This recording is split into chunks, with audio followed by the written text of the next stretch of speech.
Salut, c'est Trado, je suis content de vous retrouver pour un petit tutoriel dédié à la Kijun du système Ishimoku, Kijun Sen. Alors, ça va aller assez vite parce que c'est d'une simplicité apparente, du moins assez évidente.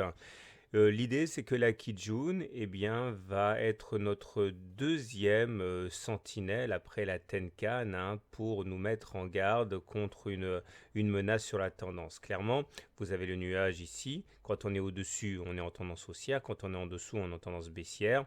La première sentinelle étant la Tenkan, sur laquelle il y a également un tutoriel. La deuxième étant la Kijun. Et vous voyez qu'effectivement, je parle de sentinelle parce que, eh bien, tant que cette Kijun tient, eh bien, on est relativement serein par rapport à la tendance. Regardez ici, la tendance assez forte qu'ont les cours à rebondir sur la Kijun qui joue parfaitement son rôle de support la plupart du temps, même petit d'ailleurs que la Tenkan. Par contre, une fois que la Kijun lâche, comme c'est le cas ici, généralement, eh bien, on plonge plus bas.